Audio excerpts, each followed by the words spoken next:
Hasiko gara, ez dauz.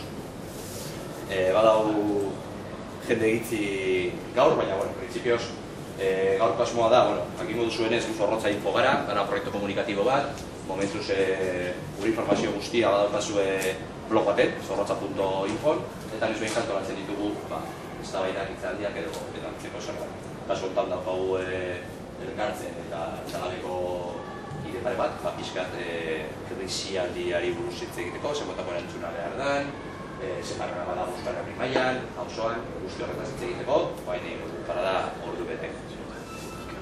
Decía que bueno, la convocatoria de hoy tenemos menos gente de la que suele ser habitual, no sabemos si por el tema, por la hora o por la fecha, pero bueno, esperamos que se vaya incorporando más gente. Gracias por haber venido, de parte un poco de Zorrotza Info, sabéis que somos un proyecto comunicativo, volcamos un poco toda la información del barrio en el blog, podéis consultar a través de internet en zorrotza.info y de vez en cuando bueno, hacemos este tipo de charlas para poder juntar a vecinos, vecinas y hablar de diferentes temas como hemos hablado hasta ahora. Habíamos planteado, dada la situación en la que nos encontramos y la cercanía de una convocatoria de huelga general, aprovechar pues, esta semana para que estas dos personas aquí, Alberto, que lo conoceréis del barrio, que es miembro del sindicato LA, y Aitor también, que es miembro del cárcel, y no es la primera vez que viene a hablarnos al barrio y a hablarnos bien además, pues un poco enfocar ahora mismo bueno, la situación actual de crisis en la que nos encontramos, la reforma laboral que nos han impuesto desde el Estado español y la propia convocatoria de huelga, ¿no? Un poco cómo se sitúa todo, qué tipos de respuestas, qué planteamientos se podría hacer, y ellos nos van a hacer la intervención y la cuestión es que sea debate. Tampoco, no tiene la verdad absoluta y ellos nos van a plantear una serie de parámetros y la cuestión es contrastar, ver qué recorrido puede tener y qué se puede hacer en este barrio como en otros. Yo les dejo la palabra, estamos ahí nosotros y haremos luego una pequeña intervención cada uno y entraremos al debate. Arratsaldeon, eta mila esker guztiagatik. Arratsaldeon zehose esateagatik.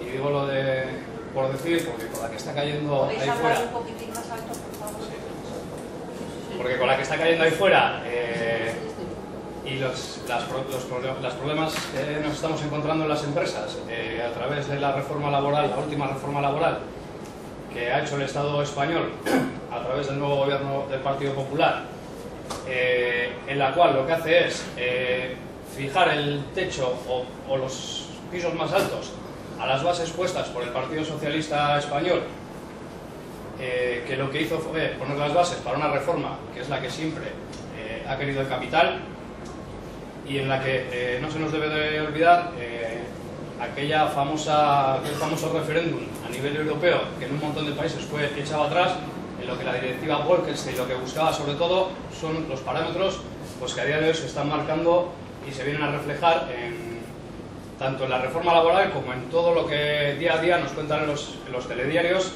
sobre la situación laboral y sobre la situación del mercado, la crisis y demás. La reforma laboral que impone y que nos impone el Partido Popular desde el Estado español a los trabajadores y trabajadoras de Euskal Herria sale publicada en el Boletín Oficial del 11 de febrero del 2012 y entra con efectos inmediatos al día siguiente de su propia publicación. Como he dicho antes, lo que hace es elevar las bases que ya había puesto en anteriores reformas el Partido Socialista Español y lo que hace una tras otra de las reformas que han ido, sobre todo esta última, es dar cada vez más y más poder a las empresas. Más y más poder a las empresas lo que quiere decir es que cada vez nos están recortando más y más derechos a los trabajadores y trabajadoras. Lógicamente, ellos hacen una reforma y la venden sobre todo a los parados y paradas, pues vendiéndoles que esta es la reforma que va a hacer que el mercado laboral se active y por el cual la gente que no tiene trabajo pues va a encontrar trabajo. Y nada más lejos de la realidad. Ellos mismos, una vez aprobada el 11 de febrero del 2012 la propia reforma, días posteriores, 3 o 4 días después, están reconociendo públicamente que bueno, que la reforma en sí no va a traer como consecuencia de la reforma, no se van a generar los puestos de trabajo, pero sí que es una pieza fundamental para que cuando esto se reactive, la economía se reactive, pues las empresas puedan estar en la mejor posición posible pues para poder competir, ¿no? El tema de la competitividad, que tanto sonará por ahí, tanto lo repiten, el tema de la flexibilidad, que luego hablaremos, el tema de los contratos y alguna cuestión más. ¿Qué es lo que hace esta reforma? Bueno, pues, y voy a ir desgranando, digo, el tocho es bastante extenso, yo no os voy a meter toda esta chapa, voy a intentar ser lo más esquemático posible, puede que alguna cosa se me quede en el aire o se quede por ahí, y luego pues, las dudas que podáis tener o cualquier cuestión, pues si alguien tiene alguna duda, que pregunte sin ningún tipo de problema. Abaratamiento de la indemnización por despido. Vale, y cuando vemos abaratamiento en la indemnización por el despido, hay mucha gente que puede estar sonando porque hubo una reforma anterior que también lo que hizo fue marcar en un contrato que se marcaba específico para el fomento de la contratación indefinida 33 días por año trabajado con un máximo de 24 mensualidades. Vale. ¿Qué es lo que hace esta reforma? Esta reforma lo que dice es no le vamos a aplicar a la nueva gente que va a entrar a trabajar, esto se lo vamos a aplicar a todo Dios. Y a todo Dios se lo vamos a aplicar desde el momento en que entra la reforma. Quien tenga un contrato de trabajo hasta el día de la reforma en una empresa, en el momento que se ha despedido, hasta esa fecha le pagarán 45 días por año con un tope de 42 mensualidades y a partir de esa fecha le van a abonar los 33 días 24 meses. Vale. Pero en ninguno de los casos va a poder superar 24 mensualidades. Y ahí está la trampa. Entonces lo que hacen es, yo te digo que vas a cobrar 45 días por año el tiempo de antes de la reforma, pero al igual que la persona que ha entrado después de la reforma, tu tope está marcado en 24 mensualidades. Con lo cual, gente que lleva bastante tiempo, al final va a estar topada con el mismo tope que la gente que vaya a entrar a futuro. Se suprimen los salarios de tramitación. ¿Qué quiere decir que se suprimen los salarios de tramitación? Cuando una persona es despedida, el empresario o la empresaria va y le dice a la calle, y es más, yo te he hecho porque no me gusta tu cara, vale, no hay razones, no hay motivos, y esa persona reclama el despido. Cuando el juzgado determinaba la improcedencia, quiere decir que ha sido despedido de forma injusta, al trabajador se le tenía que abonar desde el momento que se le entregaba la carta de despido hasta el momento de la sentencia los salarios de tramitación, que lo que quiere decir es como si hubiese estado trabajando todos y cada uno de los días hasta el momento del juicio. ¿Qué dice ahora la reforma? Los salarios de tramitación única y exclusivamente se cobrarán si el empresario opta por readmitir al trabajador. Con lo cual, lo que se está potenciando automáticamente es que no haya ninguna readmisión en ninguna empresa. El empresario optará por indemnizar y en el momento que opta por indemnizar, automáticamente tú no cobras ningún salario de tramitación desde la fecha que te han despedido hasta la fecha de la sentencia. ¿Eso qué quiere decir además? Que si tarda 3 o 4 meses en salir del juicio, son 3 o 4 meses que te has comido ya de tu paro. Porque si antes te pagaban salarios de tramitación, tú abonabas al INE parte, lo que habías cobrado que era parte de tu salario, y la diferencia que era lo que tú te quedabas, complementabas tu salario y lo tenías. A día de hoy nos vamos a encontrar que la gente despedida, para cuando salga su sentencia de improcedencia para esos 33-45 o esa mezcla del 33-45, se va a encontrar con que se ha consumido ya 4 meses de paro.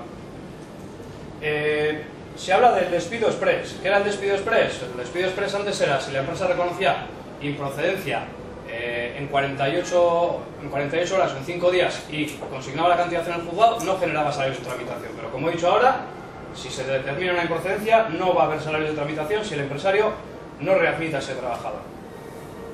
¿Qué más tiene la reforma? Pues incluyen los famosos ERES. Lo que hacen es, cuando se planteaba un ERE puede ser un ERE de suspensión o un ERE de extinción. ¿Qué quiere decir un ERE de suspensión? En una empresa donde trabajan 60 trabajadores, la empresa viene y dice, oye, estoy teniendo pérdidas, tengo problemas, no tenemos tantas ventas, necesito que el personal vaya a la calle, pues que tú me vengas a trabajar de un mes, 3 semanas, o de un mes, 2 semanas sí, 2 semanas no.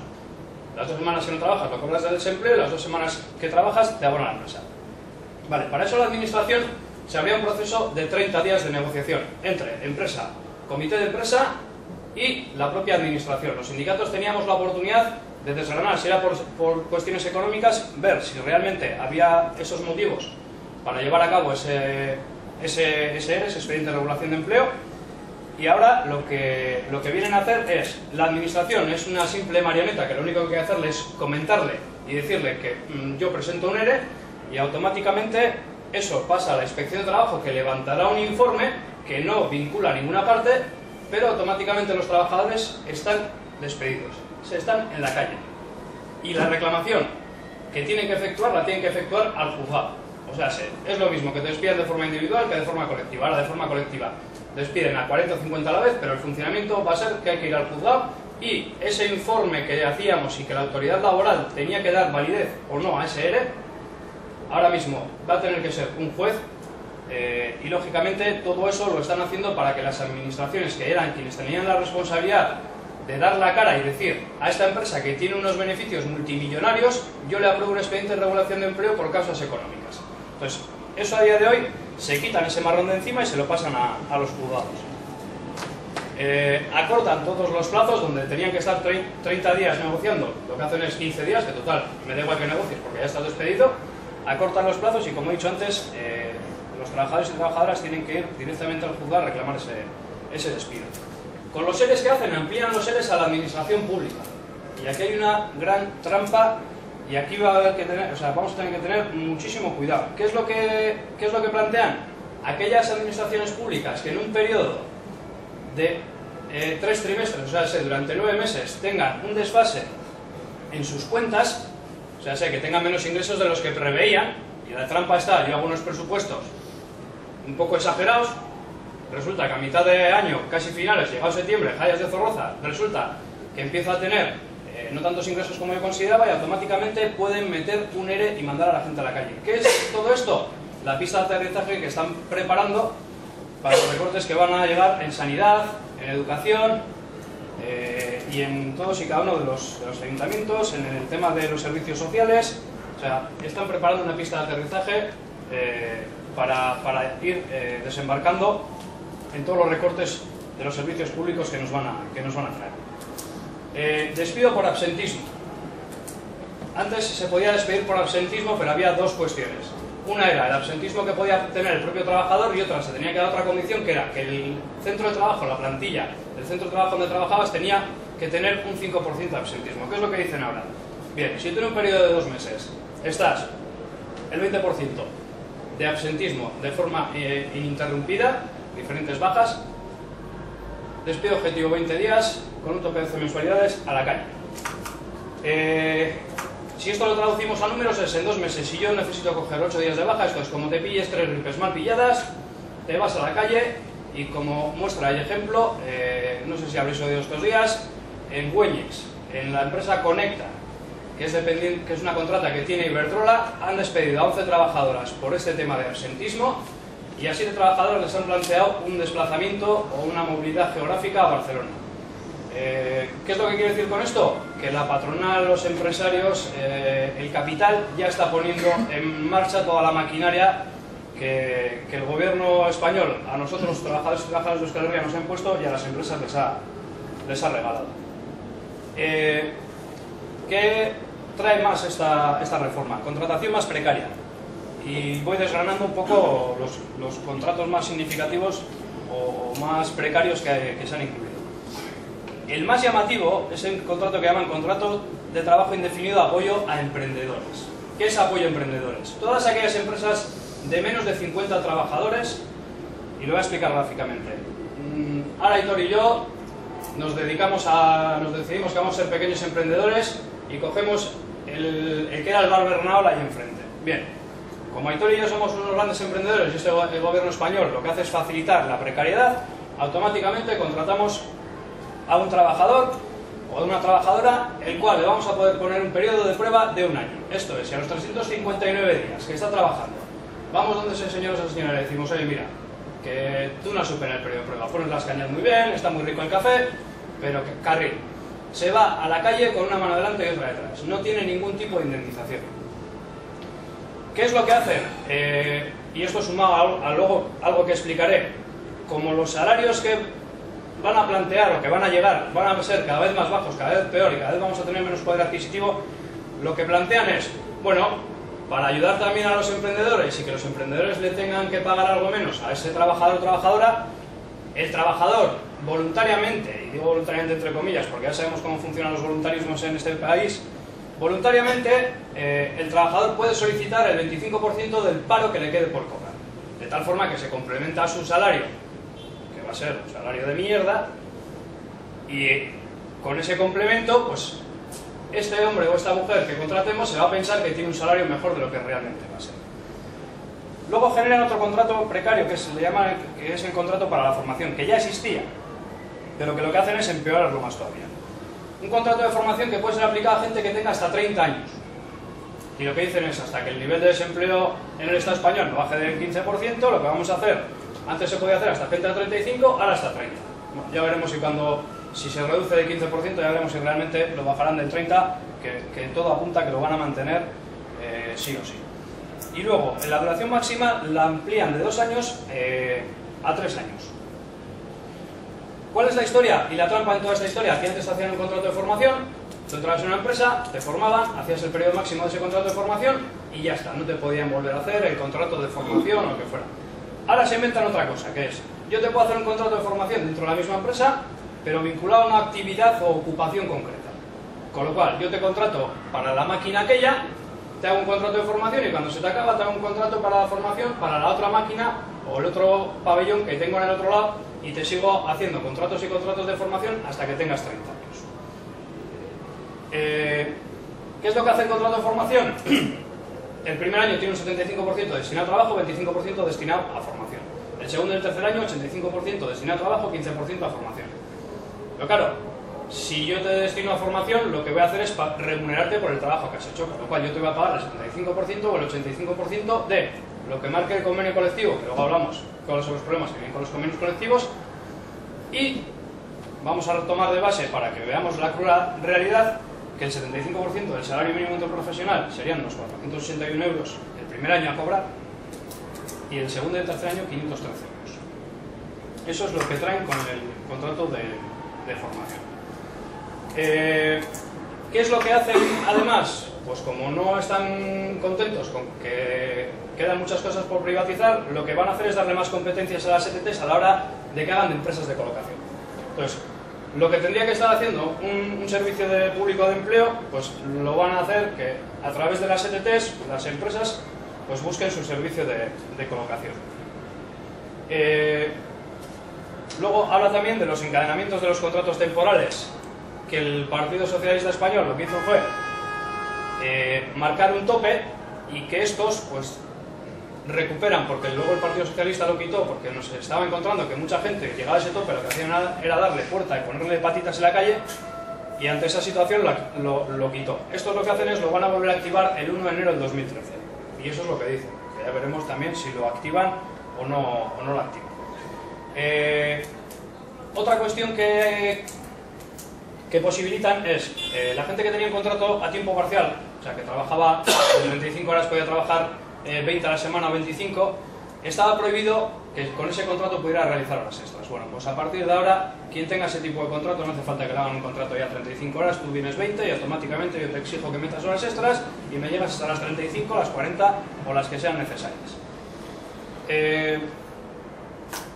Hablan también, o meten o incluyen también el tema de la flexibilidad y la unilateralidad de la empresa y le dan muchísima potestad a este tema. Con el tema de los salarios, con el tema de las jornadas, con los descuelgues laborales, con las modificaciones horarias, las modificaciones de calendarios, lo que hacen es facilitar mucho más todo ese tipo de decisiones y que tenga más fácil argumentar cualquier tipo de cambio en ese sentido. Hacen también modificación de funciones. ¿Qué es lo que hacen para modificar funciones? Lo que dan es un plazo de que en un año los convenios se tienen que actualizar y lo que conocíamos por categorías lo van a meter en grupos profesionales. ¿Para qué? Para que la movilidad funcional sea más fácil dentro de esos grupos profesionales. Esto es la polivalencia que tanto nos sonará, que además de cambiar la bombilla tienes que saber de tacógrafo y tienes que saber pues, conducir, subir, bajar, hacer todo tipo de funciones que dentro de ese grupo profesional, en ese convenio, venga establecido. De tal forma que puedas ir sustituyendo pues, a compañeros que caigan de baja, pues ahora tú me vienes y me haces esto, y como además me dan flexibilidad, pues te aumento la jornada y no tengo ningún problema y así no tengo que contratar a nadie. ¿Qué es lo que hacen también? Bueno, esta viene de la reforma que hizo el señor ZP también, donde incluía que en la jornada anual, dentro de la jornada anual, bien sea porque se negocia, y si no se negocia, la metemos igual y la metemos a calzador, es en la jornada anual un 5% va a estar destinado a la flexibilidad, a que la empresa decida cuándo te modifico el calendario, te hago venir, no te hago venir, me vienes el fin de semana, o hoy me trabajas 2 horas más, pues porque la empresa lo necesita, y como yo tengo un montante, imaginaros una persona con 1.800 horas de trabajo de jornada anual, pues 90 horas al año, el empresario o la empresaria le puede estar mareando pues con fines de semana, alargamientos de jornadas e incluso recortes de jornadas. También se da la suspensión del contrato, la reducción temporal de la jornada laboral. Esto es, te pueden reducir entre un 10 y un 70%, pues como he dicho, te pueden mandar fines de semana, ampliarte jornada, pero incluso reducir. Oye, mira, que en estos momentos que estamos vendiendo un poquito, que te vas a ir para casa y esta semana me vienes a trabajar como mucho el lunes porque lo demás me viene mal. ¿Qué es lo que se da también? Y viene a hacer un giro más de tuerca sobre ya la reforma que plantea el gobierno español anterior, el Partido Socialista Español, ¿no? ¿Qué venía en esa reforma de la negociación colectiva? Y eso es un poco para que entendáis todo el tema de la flexibilidad y demás.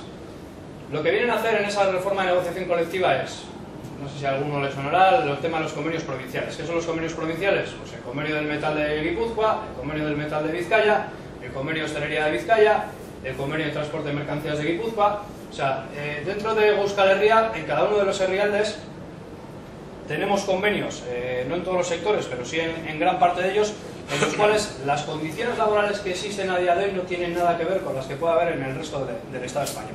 Bien, pues a estos grandes hombres se les ocurre que cómo les fastidiamos a los vascos, que nos están dando siempre por el saco. Bueno, pues vamos a hacer que los convenios provinciales, que son la gran mayoría, porque convenios autonómicos en Euskal Herria existen, vamos a decir más o menos 2 o 3, Jantokis, que depende del gobierno vasco, limpieza, que depende del gobierno vasco, y todo ello pues porque son contratas que en un momento dado tienen como único ente al propio gobierno vasco.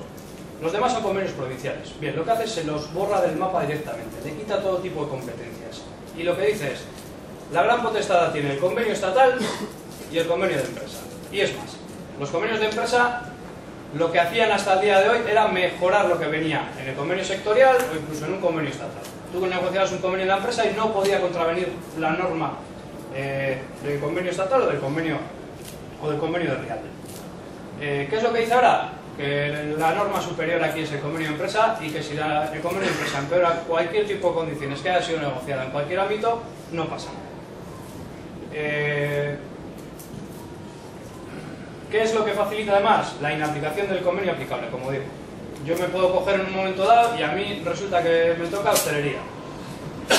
Bien, pues no me viene bien la jornada, no me viene bien el horario, no me viene bien los salarios. Entonces yo lo que hago es negocio con los trabajadores que hay en mi bar y negocio a la baja los salarios. Aumento de jornadas, aumento de flexibilidad, porque es un 5, pero yo puedo plantear el 25%. Y si los trabajadores o las trabajadoras les meto tal miedo en el cuerpo, que al final lo acaban firmando, pues yo puedo contravenir, como digo, la norma del convenio real, de donde igual la flexibilidad que se ha marcado es 0, porque eso se puede acordar y se puede negociar, donde imponen 5, si acordamos 0, es 0. Se pierde la ultraactividad de los convenios. Digo, la palabra así sonante, y es que hostia es la ultraactividad. La ultraactividad es cuando un convenio vence. Negociamos un convenio por 3 años, el convenio finaliza, imaginaros, en diciembre del 2011. Bien, llegado diciembre del 2011, tenemos un periodo. Desde el momento que se ha publicado esto, en febrero del 2012, tenemos un periodo de 2 años para negociar. Si en ese convenio que se tiene que cerrar en 2 años no se refleja que la ultraactividad, que es que el convenio entre el que vence y el nuevo que se firma se mantienen todas las condiciones íntegras del convenio anterior, automáticamente se pasa al suelo. ¿Y cuál es el suelo? Estatuto de los Trabajadores y salario mínimo interprofesional. O sea, empezamos de 0. Y eso es lo que ha hecho el gobierno del Estado español. Marca un plazo, marca una caducidad al yogur. El yogur es un convenio, y si en 2 años somos incapaces de renovarlo y somos incapaces de incluir que, aunque se exceda de los 2 años la ultraactividad, o sea, el convenio va a seguir vigente en todos sus términos, volvemos, como he dicho antes, al principio de los principios. Y luego, una cuestión, digo, que a nosotros también nos parece importante, porque vamos a hablar, y siempre hablamos de reforma laboral, tal, no sé qué, y estamos pensando que la reforma laboral, y como he dicho al principio, la están vendiendo que es para que la gente que está en el paro pueda encontrar trabajo. Bien. Pues una gran idea que han tenido es: vamos a subvencionar los contratos, les vamos a dar subvenciones de la Seguridad Social y subvenciones a las empresas también con el tema del IRPF. Perfecto. ¿A quién dan subvenciones con esos temas? Bien, pues si yo monto una empresa y contrato a una persona que está en el desempleo, que lleva 2 años y medio en el desempleo, que se ha quedado sin prestación por desempleo, el contrato que le haga a esa persona no lo tengo bonificado. En cambio, si yo cojo a un trabajador o trabajadora que ha accedido al desempleo hace un mes, que está cobrando su prestación, y lo saco del desempleo, pues como le hago un favor al Estado español y le cojo a una persona a la cual le tiene que estar pagando él, entonces sí me dan subvenciones. ¿Qué es lo que hacen con esto? A quien peor está, le van a obligar a seguir estando peor, porque si tú vas a una empresa y una empresa hace entrevista a 5 personas y de esas 5 personas necesita 2 y 3 están cobrando la prestación, pues esas 3 son las que tienen oportunidad. A los 2 que no cobran la prestación no les va a coger porque si no, no tengo subvenciones y me va a salir más cara la contratación. Y esto es un poco, digo, en resumen, igual me estoy diciendo demasiado, en resumen lo que marca en la reforma laboral, ¿no? Y yo he traído un documento que un despacho de abogados manda a sus empresas que son clientes y es muy determinante, ¿no? Yo tengo subrayado, son los cursillos que van a dar, un cursillo que dice todo lo que necesitas saber en una sola jornada de máxima intensidad formativa. ¿Y qué es lo que les está diciendo? Despido más barato, y se hace la pregunta y dice, ahora sí que sí. O sea, y esto se lo están diciendo los abogados a los propios empresarios. Reducción de salarios, por fin será la posibilidad real de rebajar los salarios. Nuevo contrato para empresas de menos de 50 trabajadores, lo que hemos comentado antes, lo de los emprendedores. Se acabó el absentismo por falta de asistencias. O sea, no tienes derecho a ponerte malo. Te pillas 2 gripes y tú te vas a la calle porque eres un mal trabajador, no me estás produciendo. Ha llegado la auténtica flexibilidad interna a las empresas. Despidos objetivos por causas económicas más fáciles de justificar. Claro, ¿qué es lo que hacen con los despidos objetivos más fáciles de justificar? Si yo resulta que en un periodo de 9 meses tengo una reducción en mis ventas, no pérdidas, una reducción o una previsión de pérdidas, puedo despedir a la gente de forma objetiva. O sea, la gente tenemos el miedo de nos han cambiado el 33-45, pero el gran problema está aquí. Las empresas a día de hoy están justificando que tienen descenso en su facturación y que mandan a 7 o 8 personas a la calle, o a 20, con el despido objetivo, 20 días por año. Y además, si lo hago de una forma colectiva, no voy a tener que pasar por un ERE, porque lo meto directamente y eso tiene que ir al juzgado. Luego dicen también,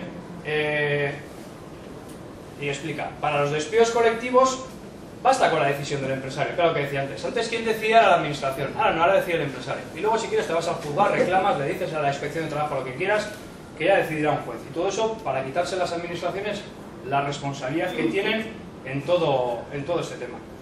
Se acabaron los salarios de tramitación. Digo que era una reclamación del capital desde hace muchísimo tiempo. ¿Por qué le tengo que pagar yo a esta persona a la cual he despedido si no está trabajando? Si lo que está haciendo es reclamarme el despido. Adiós al despido express y ahora al nuevo despido express, que era lo que explicaba antes. Antes en 48 horas consignaban, se ahorraban los salarios de tramitación, pero había mucho chapalante que no consignaba y al final tenía que acabar pagándolos. Bueno, pues ahora el nuevo despido express es que yo te despido y no te tengo que pagar salarios de tramitación porque yo voy a decidir, yo empresario o empresaria, voy a decidir si tú vuelves a la empresa o no. Y como voy a decidir que no vuelves, no te pago salarios de tramitación. Y luego pone muchos más cambios. Vacaciones e IT. ¿Qué es lo que hacen las vacaciones? En las vacaciones había gente que caía de baja y podía estar en un periodo de 1 o 2 años de baja, en el momento de coger alta podía reclamar todas las vacaciones que ha dejado de disfrutar por estar en el periodo de IT. A día de hoy lo que dicen es, se acabó esto. Tope máximo, 18 meses. Si te pasas de los 18 meses, te olvidas de tus vacaciones. Permisos de lactancia. Pues empeoran los permisos de lactancia. Donde antes podía ser el ama, la aita, el ama, la aita, quien podía disfrutar de los permisos, ahora dicen, no es uno o es otro. No me volváis loco. O lo coge uno o lo coge el otro. Y siempre y cuando los dos sigues trabajando. Que antes, si uno de los dos no trabajaba, podía acceder a ello. Reducciones de jornada por guardia legal, cambios de contratos a tiempo parcial que ya hemos comentado antes, y las nuevas funciones que les dan a las ETTs. Todo esto lo he explicado en una hojita así muy resumido, pero que queda muy a las claras, que es la reforma que estaba pidiendo el capital, que es lo que las empresas quieren para cada día ganar más, y ganan más siempre a costa de los demás, y luego además todo eso pues puesto de una forma en la cual el margen de maniobra que nos queda a los trabajadores y trabajadoras pues es justito, escaso, Y yo creo que tenemos de todo esto, bueno, pues que lo que necesitamos ya es un cambio en las relaciones laborales y necesitamos un nuevo modelo social. Un cambio en las relaciones laborales, y cuando hablamos de un cambio en las relaciones laborales, nosotros lo que estamos hablando es del marco básico de las relaciones laborales. Esto es, nosotros trabajamos en Euskal Herria, nosotros y nosotras, y nosotros y nosotras vamos a decidir y queremos decidir en Euskal Herria. A nosotros y a nosotras ya vale de imponernos reforma tras reforma, digo, y reforma tras reforma, 53 reformas en 32 años se llevan en el Estado español. Ya vale, ya vale. Y encima, ¿quién decide esas reformas? Las está decidiendo el capital. Nosotros lo que decimos es que hay que dar un cambio al modelo social y que las reformas que se tengan que producir las decidirán los ciudadanos y ciudadanas de este país.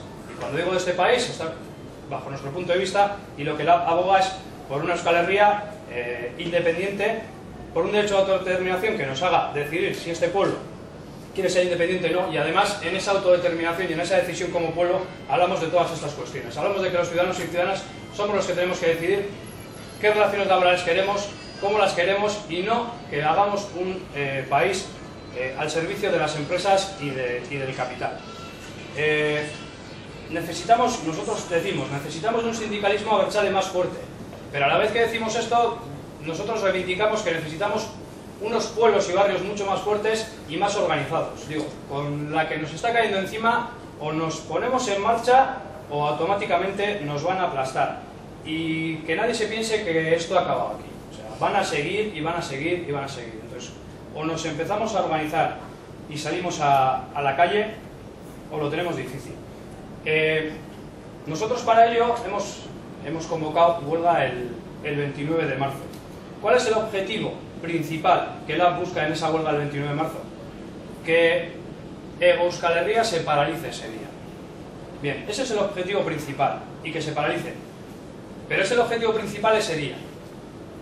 Vendrá un 30 de marzo, vendrá un 1 de abril, vendrá un 7 de mayo, y vamos a tener que seguir trabajando, como he dicho. O sea, o nos organizamos y empezamos a responder a todo esto, y no solo desde las fábricas, sino en las fábricas tenemos que estar organizados, pero los pueblos y los barrios del mismo modo tenemos que estar organizados. Y como he dicho antes, nosotros el camino que vemos es el camino a la independencia, a la soberanía de este país. Nosotros lo que vemos es que los ciudadanos y ciudadanas de este país son los que tienen que decidir, y no los zaras y compañía, las grandes multinacionales, que lo que hacen es decirles a los gobiernos de los diferentes estados qué es lo que quieren y qué es lo que necesitan. Aquí lo que quieren y lo que necesitan lo tienen que decir y decidir los ciudadanos, y por eso nosotros planteamos que el camino a recorrer y la solución a la recuperación de derechos e incluso la mejora de derechos con respecto a los que teníamos, única y exclusivamente pasa porque se le dé la palabra al pueblo y no a las empresas. Y yo, en principio, con esto he concluido, no tengo en principio nada más que comentar. Animaros a que trasladéis, digo, porque en la televisión muchas de las cosas que nosotros estamos planteando y que estamos desgranando no aparecen tal cual, no se cuenta la verdad, la realidad tal y como es. Que el mensaje lo trasladéis a todos los vecinos y vecinas de este barrio, e incluso en aquellos centros de trabajo donde desarrolléis vuestra vida laboral, lo desarrolléis y lo trasladéis del mismo modo. Que insistáis en la necesidad de salir el día 29 a la huelga, incluso de organizarnos antes y de organizarnos después de esa huelga, y de que hemos iniciado un camino que no vamos a volver atrás. Hemos iniciado el camino hacia la independencia y la soberanía de este país, hemos iniciado el camino de ese nuevo modelo social que vamos a buscar, y que tenemos que seguir adelante. No podemos pararnos, no podemos distraernos, ellos no y ellas, el capital no se está parando y no se está distrayendo, y nos ponemos en marcha, como digo, y para ello yo creo que podemos empezar desde hoy mismo a organizarnos aquí, con vistas al 29, como he dicho antes, con vistas a más días a futuro y muchas más intervenciones que tendremos que llevar tanto en pueblos, barrios y fábricas. Y sin más, pues le paso la palabra a Aitor, que casi le he comido todo. ¿No vais a abrir una ronda o si hay dudas, debate? Yo, sí, he dicho antes, si alguien tenía alguna duda, incluso interrumpirme, que muchas veces cojo la moto, empiezo a hablar y... Si alguien tiene alguna duda, quiere plantear algo, yo, dentro de mis posibilidades, lo que pueda aclarar. Da mucho miedo, escuchar estas cosas. Da mucho miedo. Hay miedo, pero el miedo hay que vencerlo, porque es que si no vamos a acabar... Miedo me refiero a que vamos a pasar hambre a este paso. Pero el hambre lo vamos a pasar igual, O sea, yo comento antes, a la gente que tiene hasta 30 años puede estar cobrando 400 y 500 euros. Si si a día de hoy pensamos que una persona joven en este país con 400 o 500 euros puede estar viviendo, pues mal lo llevamos. Digo, y en las empresas o nos ponemos también las pilas o vamos a estar pues, auténticamente cuidados. Es lo que están utilizando, la política del miedo, y es la que tenemos que vencer. Si el pueblo se organiza y si el pueblo se une, el capital no lo va a tener tan fácil. Yo una cosa, yo es que he escuchado a un amigo hace poco y el otro día lo leí en algún sitio. O sea, hay gente a la que están despidiendo, pero a la vez le están diciendo, pero tienes la posibilidad de hacerte autónomo y seguir trabajando en lo mismo, en la misma empresa, haciendo lo mismo, pero eso es legal, ¿no? O sea, estás utilizando el espacio físico de la misma cosa, estás en tu puesto de trabajo, te despiden y te dicen, pero ahora, si quieres, te haces autónomo y sigues trabajando en lo mismo. Claro, el autónomo es que tú te pagas tu seguridad social, todo no sé qué, no sé cuál, y luego sacas lo que sacas. Y el precio me imagino que lo tirarán o lo bajarán.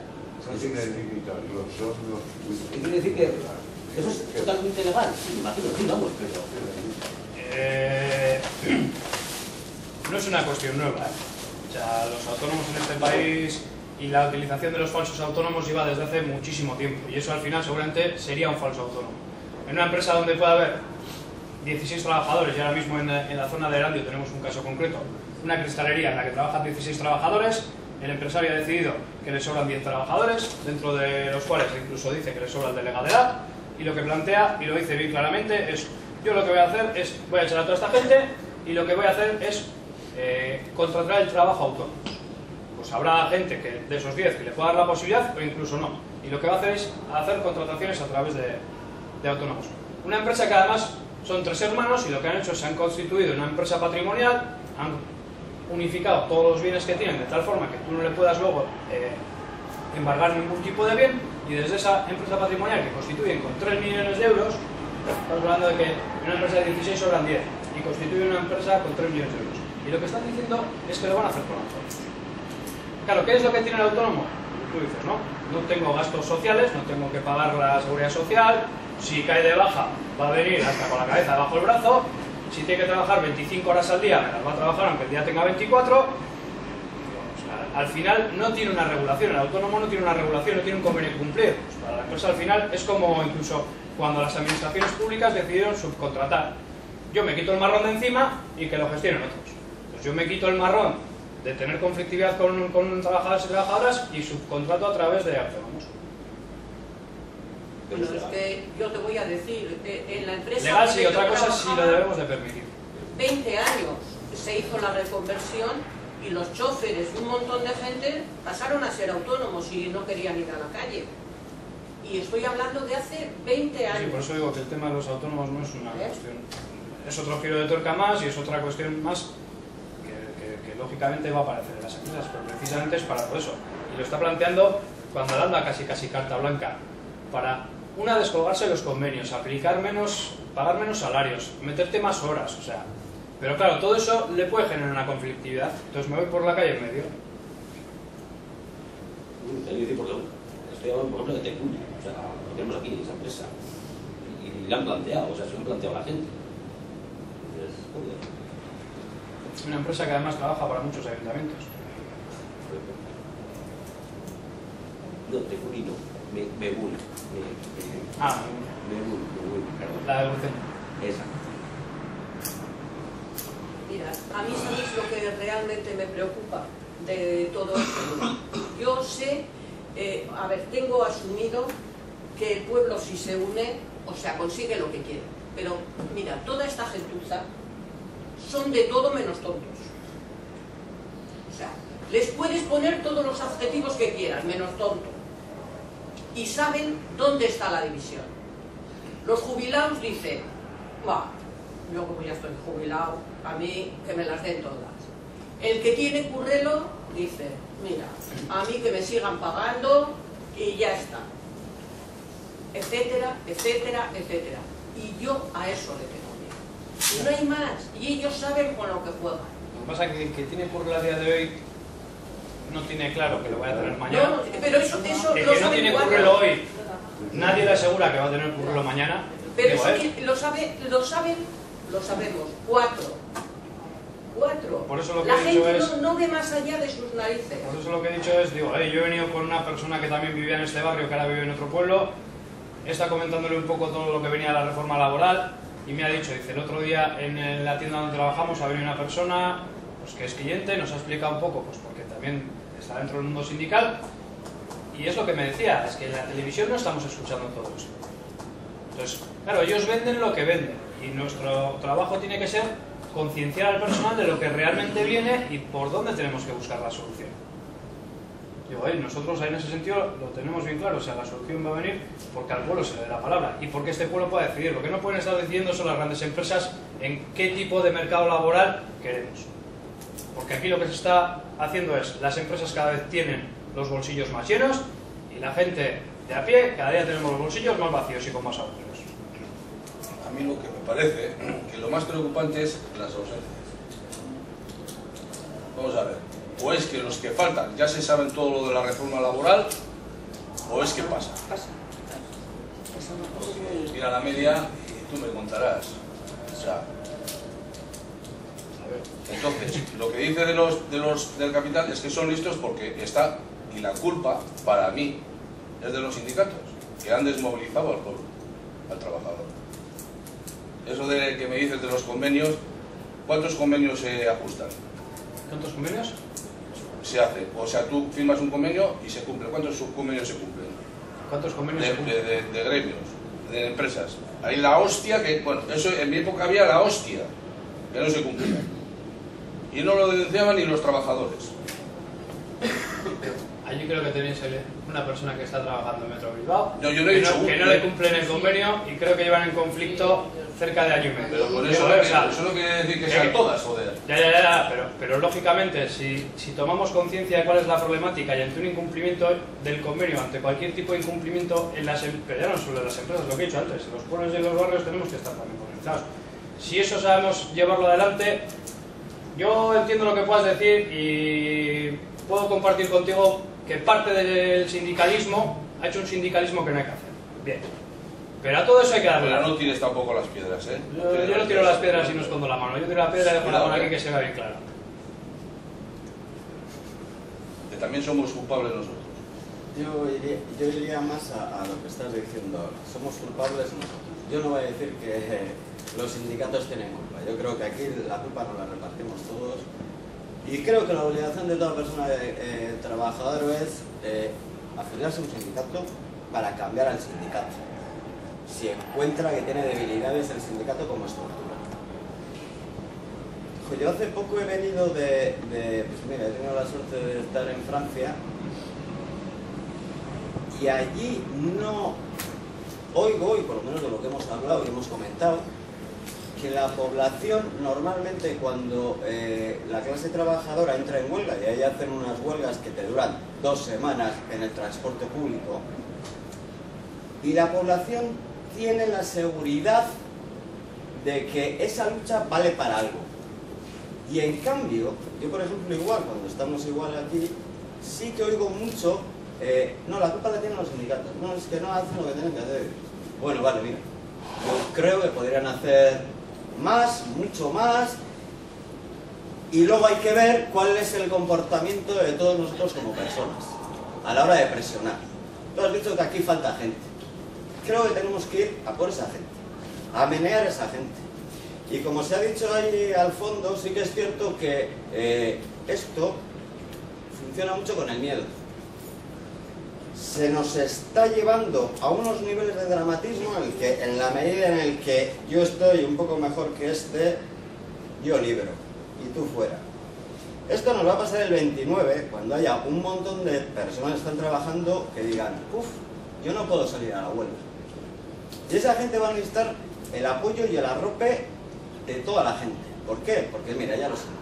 Yo vengo a leer un poco, vengo a hablar un poco de mi libro, y la historia es que nosotros por lo menos planteamos esta huelga como una huelga de carácter social. Yo no niego que los sindicatos lo estén planteando de la misma manera, pero bueno, yo creo que nos hemos repartido un poco los papeles. Yo creo que Kurt ha esforzado bastante bien a dónde nos lleva la reforma laboral, y yo ahí sí que no quiero entrar.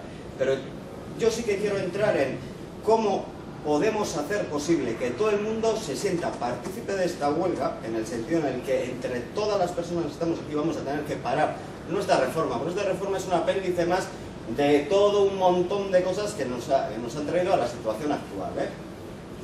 Eso por un lado, o sea, la necesidad de que esta huelga tenga un carácter totalmente diferente. Estamos oyendo críticas en todos los sectores, estamos oyendo críticas en todos los ámbitos, y creo que ya estamos llegando en un punto en el que necesitamos ya una unión, una fusión de intereses, que es el del conjunto de la población frente a unos cuantos que nos están robando y están haciendo pues, que suceda todo esto. Yo al principio Curto empezó diciendo, bueno, no, es que esto, la televisión dice aquí, esto no lo entiende nadie, y al final no nos cuentan realmente lo que es. Podemos hacer la prueba del 9, y es irnos a Lanbide y preguntar, ¿me puedes enseñar la reforma laboral y cómo ayuda esto a beneficiar, a generar puestos de trabajo y demás? Y lo que te van a decir en la administración, en Lanbide, porque está aprobado la semana pasada, es, esta reforma no es para dar trabajo. Esta reforma es para abaratar el despido y para mejorar las condiciones de la patronal. Eso te lo dicen en Lanbide, que sí que es cierto que creo que no es un servicio vasco de colocación. Creo que no lo es. Aquí igual me pilláis. Pero bueno, con tanto cambio y demás, servicio vasco de colocación creo que no es. Y eso también dice mucho. Porque aquí estamos hablando de todos los procesos de privatización que se están llevando en las administraciones y demás. Y este es otro de los ejemplos. Se ha hablado del poder de las empresas. Yo voy a intentar hilvanarlo con, a ver si tocamos a todos los sectores, ¿eh? Se ha hablado del poder de las empresas. Se ha achacado que los sindicatos tienen culpa. Pero vamos a ver también cuál es nuestra parte de culpa y nuestra responsabilidad en todo esto.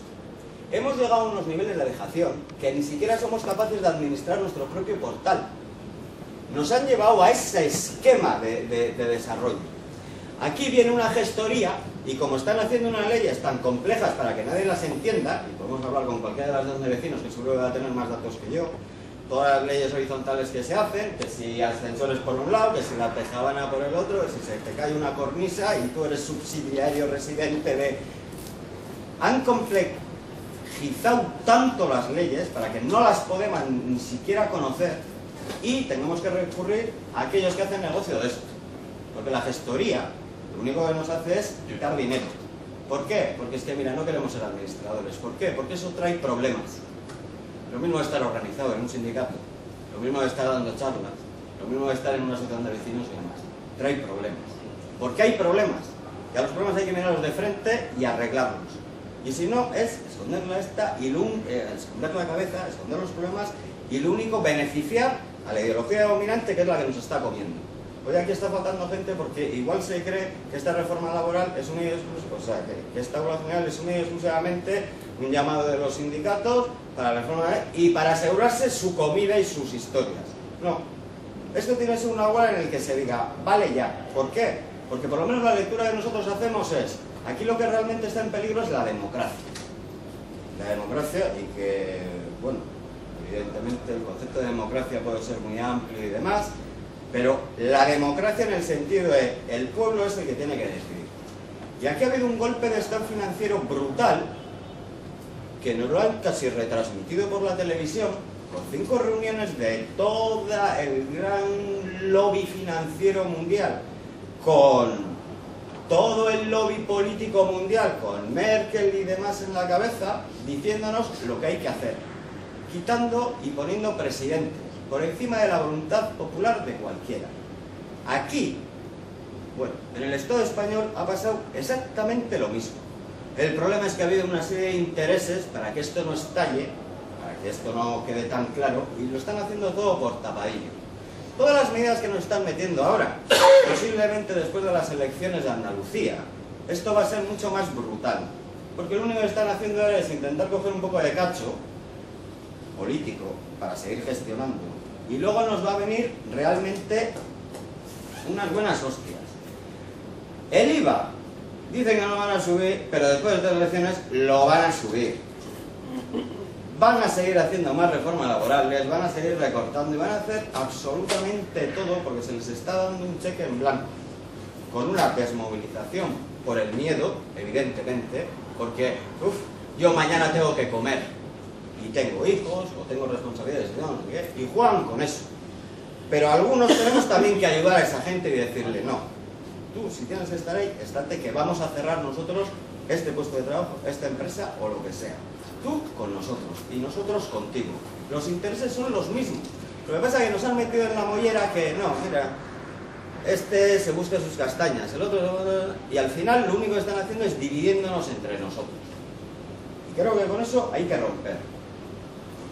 Por otro lado, pues nosotros vemos que se gobierna contra la mayoría, porque están decretando contra la mayoría, y están generando una sociedad precaria a golpe de ley, a golpe de decreto.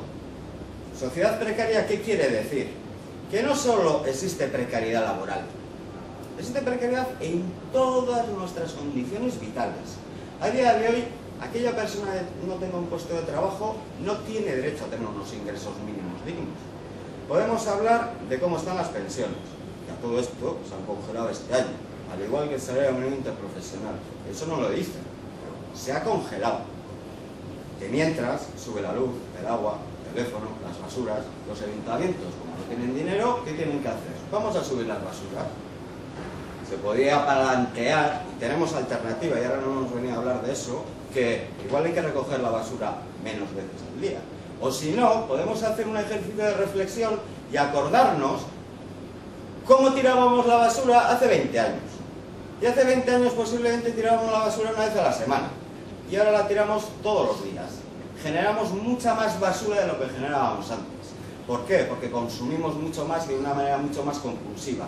¿Por qué? Porque nos han metido en la televisión y nos han dicho del puesto de trabajo a descansar viendo la televisión, porque como no haces nada, lo único que hay en la televisión son elementos para que tú consumas. Si tú no consumes y si no tienes dinero para consumir, eres menos que mi vecino, y eso acaba en unas bolas que al final acabamos, pues eso, con unas ansiedades, con unos niveles de estrés, con unos niveles de insolidaridad entre las personas, que es brutal. Bueno, es tan brutal como que a día de hoy, entre los propios estudiantes, se cobran los apuntes. O sea, cosas de esas no se han visto hasta días de hoy. O sea, antes eso era inconcebible. Nos encontramos que se está precarizando a golpe de ley, y eso significa que las condiciones de vida de las personas, de todas las personas, están yendo a peor. Elabora reformas laborales, ella la han destripado, y no es la primera, y nos podemos acordar de la del 84, que decían que iban a ayudar a la juventud, y es que esa las he mamado, sin más, y ya vemos cómo está hoy la juventud con el tema del paro. Pero es que todavía podemos ir más allá.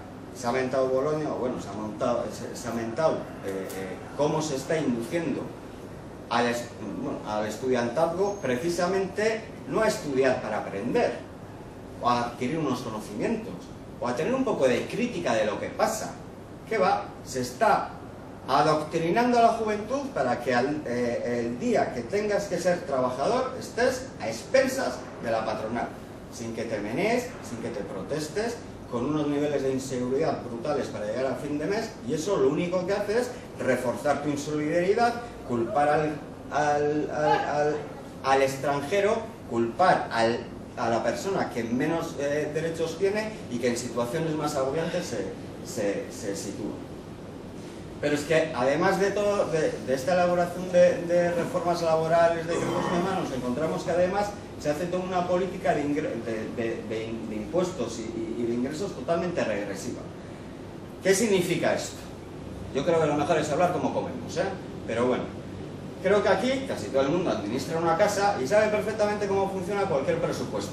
Aquí se habla de los presupuestos, los ayuntamientos presupuestan unos presupuestos al cabo del año y dices, lo que yo no entiendo es que del debate presupuestario no se me hable de cuánto dinero tengo. Y aquí cualquiera de nosotras sabemos cómo se administra una casa, y es, tengo tanto dinero, tengo que hacer unos pagos que son innegociables, como pueda ser por la casa, la comida, la vivienda, la ropa, y luego si me sobra, me podré ir de viaje, me podré ir a tomar unos potes, o podré... Estos no plantean así los presupuestos.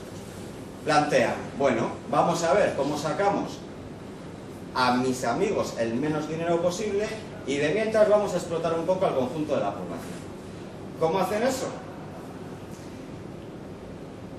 una de dos: o subimos el IVA, que es lo que ha pasado hasta ahora, del 16% se subió al 18%, o una de dos: cogemos y hacemos que aquellos que más tienen pongan menos en el bote común.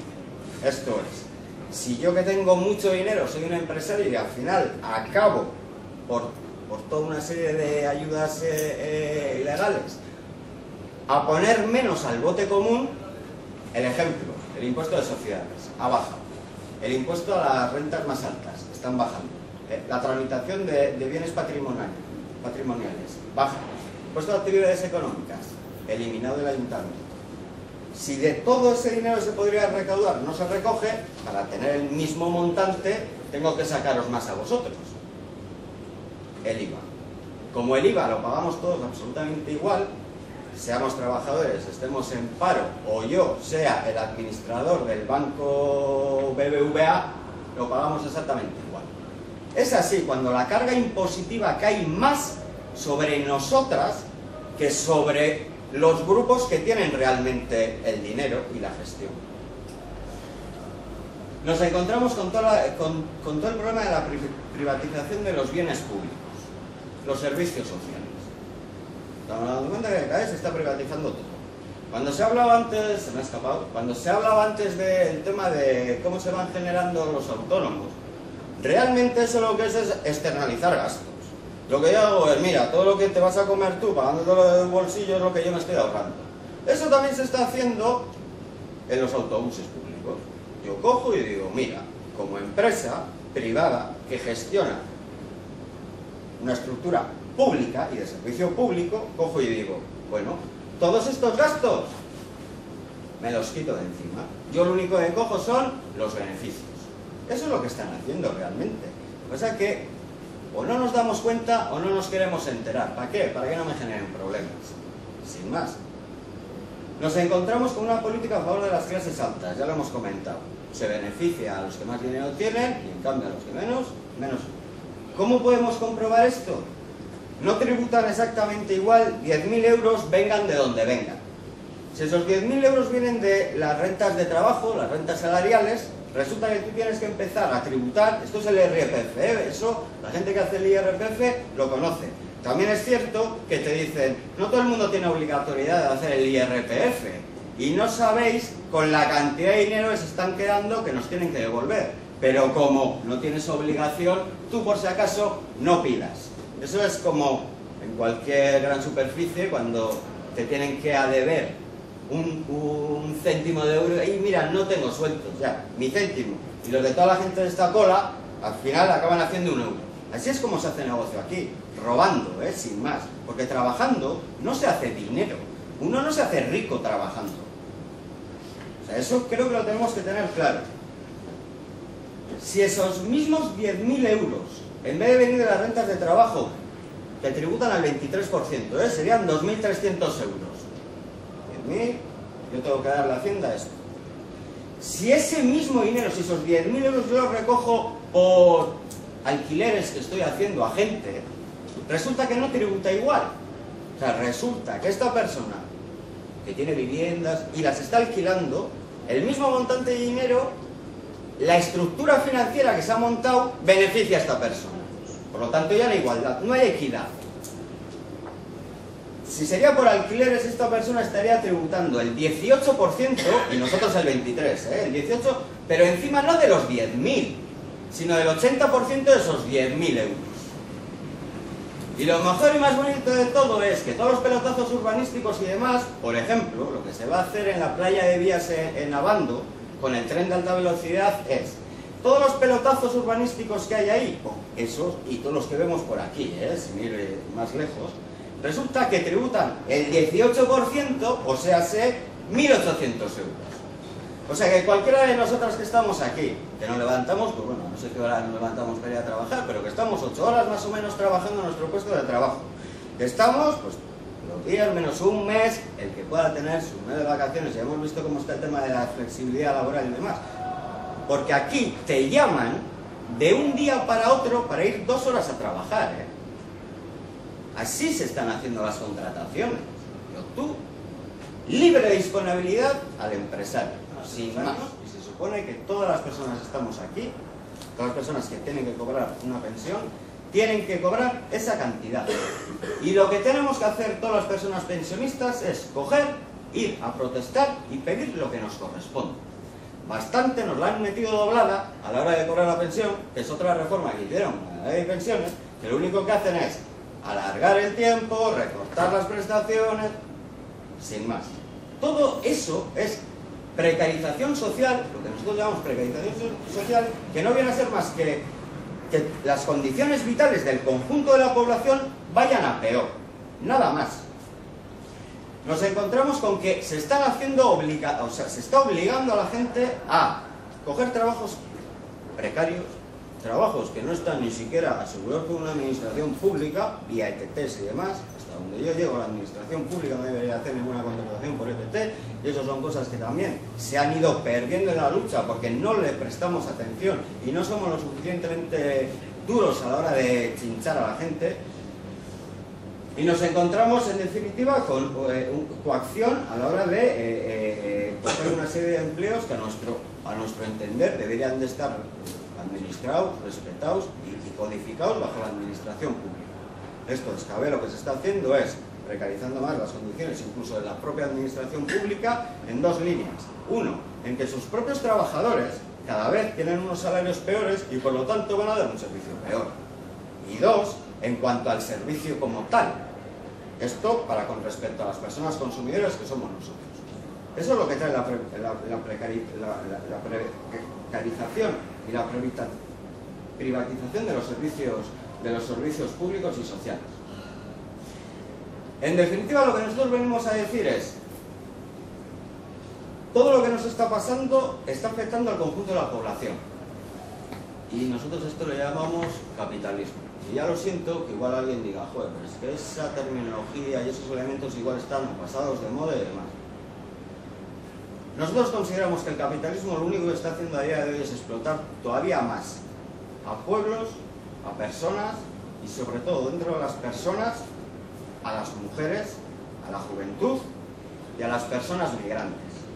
Pero es que además el capitalismo lo que está haciendo es explotando la naturaleza de tal manera de que a día de hoy la crisis que estamos viviendo es tan sistémica que está en juego la propia supervivencia del planeta. Y aquí cuando estamos hablando del juego del planeta, estamos hablando de la supervivencia de este pueblo también, porque aquí se está condenando a la juventud a no tener futuro, se está condenando a este pueblo a vivir del sector terciario. No tenemos ni siquiera soberanía económica y alimentaria para poder elegir qué es lo que comemos. Y a día de hoy, dependemos de corporaciones alimentarias. A día de hoy dependemos de Eroski.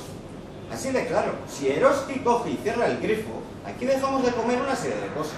No estamos preparados para lo que nos viene. Y lo único que estamos intentando hacer es decirle a la gente, hay que despertar porque todo lo que está pasando nos está pasando a todos, no solo a las personas trabajadoras. Si hacemos un recorrido un poco de lo que ha sido el capitalismo en los últimos 50 años, lo único que vemos es que cada vez hay mayor concentración de riqueza en pocas manos y cada vez hay más gente explotada, más gente con unos niveles de inseguridad diarios y más gente cada vez con insuficiencia para llegar a fin de mes. Eso es lo que está generando el capital a día de hoy. Hemos hablado que se está cuestionando incluso lo que es el propio concepto de la democracia, pero lo que nosotros decimos es que básicamente 900.000 personas, y esto es una de cada tres, o sea, aquí podemos coger y hacer las cuentas y sabemos más o menos cuánto prestamos, está viviendo a día de hoy por debajo del umbral de pobreza. Nosotros decimos, la metodología que nosotros estamos utilizando, porque aquí también hay mucha casuística y hay mucha forma de engañar a la gente, porque aquí el gobierno vasco utiliza una serie de metodologías que dicen, bueno, aquí la pobreza es tal, la pobreza extrema es tal, pero aquí no hay ninguna persona que tenga. Aquí hay más del 50% que dice públicamente en entrevistas, en el sociómetro, en el barómetro y en todas las historias que montan para adormecernos, que son incapaces de llegar a fin de mes. Y eso es vivir en precario, sin más. Una de cada tres estamos diciendo, Y lo que estamos diciendo es toda aquella persona que no, y no es por quedarse con el número sino con la metodología, pero que no llega a 963 euros al mes, está viviendo por debajo del umbral de pobreza. Y creo que posiblemente casi todas las personas que estamos aquí sentadas estamos en ese ámbito. Nos encontramos con el siguiente dilema. Si una de cada tres estamos en esta situación, hay que sumarle. Todas las personas están en paro, que a día de hoy están en torno a 206.000 personas, que habrá subido y que posiblemente subirá. Nos encontramos con una juventud que no tiene absolutamente ninguna perspectiva de salida laboral, una juventud a la que se le está empantanando en una serie de estudios que no les lleva a ningún lado, empantanando en un modelo educativo que hasta la propia administración está criticando. Los propios profesores están diciendo que lo de Bolonia es una locura y gente que ha estado apostando por lo de Bolonia. Y la juventud se está dando cuenta que lo único que nos están haciendo es sacando el dinero en becas, matrículas y en posgraduados, que lo único que se están haciendo es gastarse el dinero en desviar el dinero tuyo a una inversión privada y precarizando todavía más las condiciones vitales de vida de la juventud. Nos encontramos que el uso de vivienda a día de hoy se ha convertido en un elemento de lujo, tan de lujo como que tenemos que padecer al día 6 desahucios al día. Nos hemos encontrado, y cuando hemos estado hablando de la democracia, y que se está poniendo en cuestión realmente qué es democracia, que mientras que se ha estado dando dinero a expensas a los bancos, porque lo han pedido y lo necesitaban, cuando realmente ese dinero debería estar destinado a ayudar a día de hoy a pequeñas y medianas empresas y sobre todo a las familias, a las personas, a las que tienen problemas para llegar a fin de mes, a las personas que no pueden pagar su hipoteca, y en cambio los bancos no te dan ese dinero. A los bancos se les va a estar siguiendo dando dinero y se lo van a comer absolutamente todo. Nos encontramos no solo con la paulatina privatización de servicios públicos, del dinero a expensas a bancos y demás, sino nos encontramos con lo que hemos estado comentando antes, la huella ecológica que estamos generando. Somos cerdos en el sentido en el que estamos viviendo por encima de nuestras capacidades. Y eso se ha acabado y tenemos que ser conscientes de eso, porque si yo tengo 2 neveras, es que a alguien en este mundo le falta una nevera y vivimos de explotar a otros. Y eso se llama también insolidaridad. Estamos hablando que, en definitiva, se está continuamente realizando aumentos del agua, la luz, el teléfono y demás. O sea, sé que las condiciones de vida del conjunto de la población son las que están a día de hoy en juego. Hemos hablado del miedo y hay que hablar de quiénes son los sectores más precarizados a día de hoy. 1, hemos dicho, personas mayores, jubilaciones, pensiones de viudedad, etc. Todas por debajo del umbral de pobreza. 963 euros. La pensión media, creo que el último análisis que ha hecho Pensionista Marcha denunciándolo ha sido de 760 euros. Lo del pollo y el medio pollo creo que ya lo hemos hablado aquí en alguna ocasión. La pensión media es 700 y pico. Pero lo del pollo y medio pollo es que si la media entre nosotros dos son 1000 euros, puede ser que yo esté cobrando 800 y esta persona 200. Esa es la lógica del pollo y del medio pollo. Las estadísticas dicen, mira, entre estas dos personas más o menos la media es... Yo estoy cobrando 800 y esta persona 200. Ahí es donde hay que ir a mirar realmente la trampa. Otro de los sectores más agobiados en esta situación, ¿quiénes son? Las mujeres. ¿Por qué? Uno de los elementos de los que aquí no estamos hablando, se está hablando de reforma laboral y nosotros ahora queremos hablar un poco de cómo nos afecta a todos, es el trabajo reproductivo. Cuando hablamos del trabajo reproductivo estamos hablando del trabajo socialmente necesario. El trabajo que se necesita para al día siguiente levantarte, ir a trabajar. Estamos hablando de que hacer la comida es un trabajo. Estamos hablando de que hacer la casa es un trabajo. Y estamos hablando de que el 50% de la población, esto es, los tíos, vamos a ser sinceros y vamos a hablar como comemos, vivimos explotando al otro 50% de la población, que son las mujeres de este país y de este pueblo. ¿Por qué? Porque yo me aprovecho de esa situación, sin más. Y el capitalismo se aprovecha mucho más, porque encima me utiliza a mí para reproducir todo eso sobre las mujeres. En definitiva, personas mayores, mujeres, juventud, personas migrantes. Y aquí estamos hablando de la generación del chivo expiatorio. Normalmente cuando nos encontramos en mala situación, lo más fácil es echarle la culpa a otra persona. Y lo más fácil es echarle la culpa a una persona que viene de fuera. Y eso es el discurso que hay a día de hoy en la calle.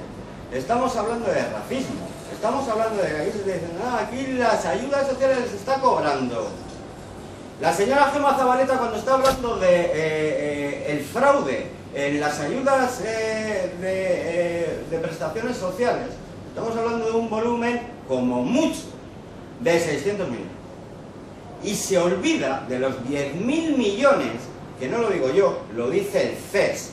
Porque si lo digo yo o lo dice Curto, aquí cualquiera puede decir, bueno, pero es que estos, claro, pecan de algo. Lo dice el Consejo Económico Social, que hay más de 10.000 millones en Araba, Vizcaya y Guipúzcoa. Si hablamos de Euskal Herria, esto se ampliaría, pero en Araba, Vizcaya y Guipúzcoa hay 10.000 millones de euros. Y están buscando los 230 euros que se le da a la persona que no llega para pagar la comunidad, que no llega para comer, que no llega... Se está buscando eso y no miran a lo grande. El sinvergüenza del señor Azcuna dice que nos tenemos que abrochar el cinturón cuando su sueldo es de 93.000 euros al año. Y no tenemos cara de decirle, pero bueno, ¿usted cómo legisla? ¿A usted quién le pone el sueldo? ¿Por qué usted tiene que tener ese sueldo y yo, viuda, tengo una pensión de 450 euros? ¿Y cómo me puedes pedir que me apriete el cinturón? ¿Cómo que no hay razones para salir a esta huelga? Pero es que es más, es que razones de todas las personas. Y por eso nosotros creemos que esta huelga tiene que ser social. Y si Curto ha apuntado muy bien, bueno, aquí hay que crear un poder en las empresas, pero hay que crear un poder en la calle. Y si todas y cada una de las personas que estamos aquí cogemos, vamos a la panadería y dejamos las cosas claras, porque no hay que ir a ningún parlamento. Y hablamos de una panadería y sabemos perfectamente quién está al lado nuestro y nosotros vamos a explicar perfectamente las cosas. Y es obligación nuestra. Y callar a la gente cuando se hacen comentarios despectivos para sectores sociales o cuando están situando los debates en parámetros que no son de acuerdo a nuestros intereses. No se puede acusar a las personas más desprotegidas, aquellas personas que tienen a cargo hijos, y no decir nada ni del alcalde ni de los que están haciendo negocio con esto. Se está dando dinero a la BBK y la BBK manda a la policía para sacarte de casa y quedarte con tu casa. Se coge, firmas un contrato con una entidad financiera, entras en una hipoteca, independientemente que te asesoren mal o bien, que yo ahora no voy a entrar porque nosotros tenemos muy claro que comprar una vivienda no es solución. Y basta mirar los cómputos, si necesitas más de 114 años para pagar una vivienda, que no es viable. Hemos dicho que se puede arreglar mediante el alquiler social. Hay más de 250.000 viviendas vacías en Euskal Herria. En Bilbao hay por lo menos 15.000 viviendas vacías. Y la gente no tiene casa. Cualquier animal en este mundo, uno de los derechos principales es tener un techo. Creo que no hay un animal, un perro, un pájaro o lo que sea, que no tenga casa. Y entre nosotros nos estamos negando la vivienda. Eso es lo que tenemos que ir a decir a la gente. Tengo que decirle, tu vivienda, tu puesto de trabajo, tu pensión, tus servicios sociales, tus garantías, guarderías, comedores, centros de día, todo eso nos lo están quitando. ¿Por qué se sale a la huelga? Para que esto que nos pertenece, que lo hemos puesto con el dinero de todos y sobre todo mucho más con nuestro dinero, queremos que se respete, que se mantenga y que sea mejor de lo que es. Por eso se sale a la huelga. Se sale a la huelga precisamente para decir, todo lo que estáis haciendo va en dirección contraria a lo que os estamos diciendo continuamente. Y no hacéis caso. Y encima nos lo estáis poniendo a peor. Y creo que hay que romper un poco con el divorcio que existe, con las estructuras que están trabajando. Y yo no niego los problemas que haya con los sindicatos, yo no niego que los sindicatos tengan capacidad de hacer mucho más y demás, pero los sindicatos también necesitan ayuda. Y nosotros muchas veces cuando le hemos dicho a la juventud, oiga, ustedes tienen deber de sindicarse, simplemente para saber lo que les viene encima, simplemente por tener un seguro, no por buscar jaleos, sino simplemente por tener un seguro mínimo para saber cuando tengo problemas y demás qué es lo que me está sucediendo. Y la gente dice, ah, no, es que yo no trabajo. Bien, tampoco estás metido en política, pero votas. Esto es lo mismo.